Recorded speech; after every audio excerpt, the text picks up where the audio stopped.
नमस्कार दोस्तों, स्वागत है आपका अपने इंडियन हॉरर स्टोरीज चैनल पे।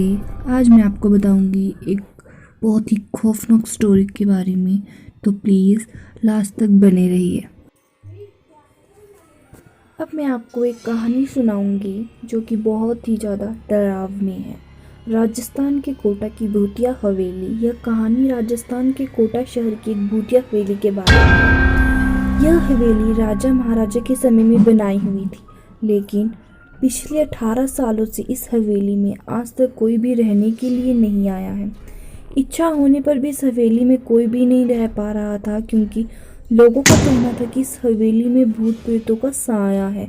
जब अजीत सिंह को इस हवेली के बारे में पता चला, तो उसने तय किया कि वो इस रहस्य को जानकर ही रहेगा क्यों लोग इस हवेली में नहीं आ पा रहे हैं।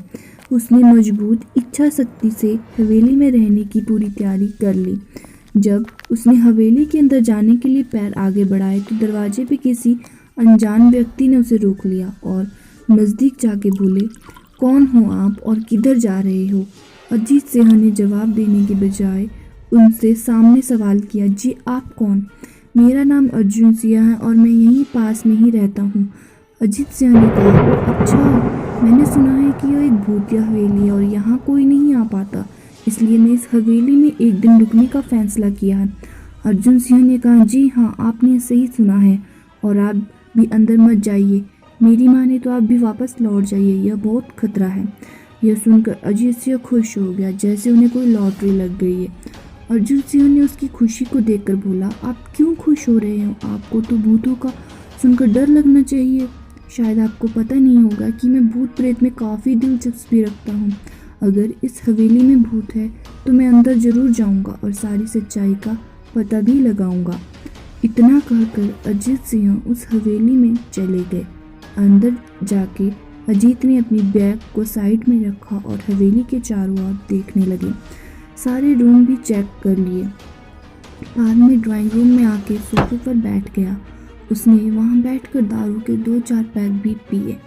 वहीं अचानक उस रूम में लाइट का एक बल्ब चालू बंद होने लगी, लेकिन अजीत ने उस पर ध्यान नहीं दिया। थोड़ी देर बाद दूसरा बल्ब चालू बंद होने लगा, फिर तो हवेली की सारी लाइटें चालू बंद होने लगी। यह सब देखकर अजीत अपनी जगह पे खड़ा हो गया और संपूर्ण सावेज हो गया। अचानक उसके सामने एक छोटा टेबल हवा में उड़ने लगा। करीबन 6 फुट हवा में ऊपर जाके गोल गोल घूमने लगा और बाद में अजीत की ओर तेजी से आने लगा। अजीत ने तुरंत ही अपनी जगह बदल दी और दूसरी ओर चला गया और वो टेबल वहीं जाके गिर गया। अजीत खड़ा था। अजीत कुछ समझ पाता उतने में सोफे की शीट उसकी ओर आने लगी। वह जल्द खड़ा हो गया और छलांग लगा के दूसरी ओर कूद गया, जिसके कारण सोफा दीवार को टकराया और अजीत बच गया। अचानक सब कुछ शांत हो गया। अजीत ने चारों ओर सतर्कता से देखा और बड़ी आवाज में बोला, तुम जो भी हो सामने आकर बात करो। वहीं एक बड़ी परछाई उसके सामने आई। अजीत सिंह ने उस परछाई को देखकर बोला, कौन हो तुम और क्यों मुझे मारना चाहते हो? परछाई, तुम्हारी भूल के कारण। अजीत, मेरी भूल? मैंने कौन सी भूल की? परछाई, इस हवेली में आने की भूल। मैं किसी को भी इस हवेली में खुश नहीं देख सकता। अजीत, लेकिन क्यों? वह परछाई ने जवाब दिया, आज से 18 साल पहले इस हवेली के मालिक ने मुझे यहीं पर ही मार डाला था। मेरी कोई भी गलती नहीं थी। इस कारण की वजह से मेरी आत्मा इस हवेली में भटकती रहती है। मैं किसी को भी इस हवेली में नहीं रहने दूंगा, क्योंकि इस हवेली में मेरा खून हुआ था। इस हवेली में जो भी रहने के लिए आएगा उसकी मौत होगी। अजीत ने कहा, मैं तुम्हें अपनी असली रूप में देखना चाहता हूँ। तुम मारने से पहले मेरी यह इच्छा अवश्य पूरी करूँगा।